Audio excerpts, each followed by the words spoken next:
Hey guys, Mercy again. So you watch all my other videos. You should have watched them on this Integy fan and heatsink. You saw my first video. I thought that was gonna be the only video. Then I came out with another one. That one's out. Now here's another one. So video 3, hopefully the last. Okay.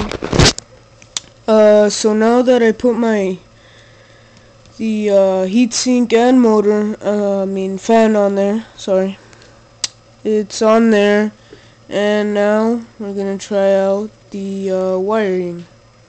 So I'm gonna set you down on my camera mount or phone mount right there. You're gonna move a bit, okay?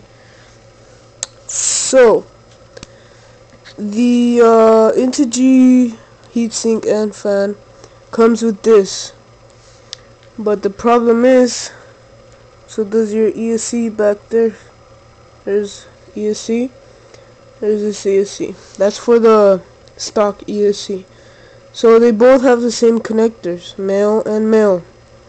Not right. Okay, so you get your female that comes with the Integy fan, and you plug that in.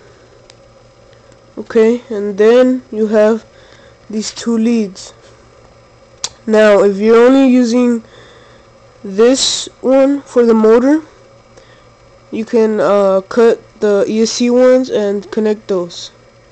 Okay, you can connect those like that if you wanted to. If not, then you can make another sort of thing. I have another video on that on my channel, check that out.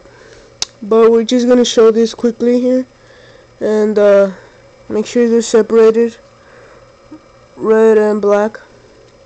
And when you plug them into this part from the ESC over here, make sure it's red to red, black to black, and if you do it right, your fan will start.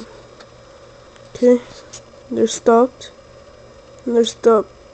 Stop, start, stop, start. Now it's not healthy for your fan to do that, but just showing you. Now it works great. Okay, so make sure, if you're gonna do this, make sure to watch my other two videos. I'm doing this quick videos because I don't wanna have too much time. I already did the first video for 20 minutes. Thank you YouTube for letting me upload that. But now you can be able to watch all the other three. And please subscribe, like, comment, whatever you'd like. So see you later in the future.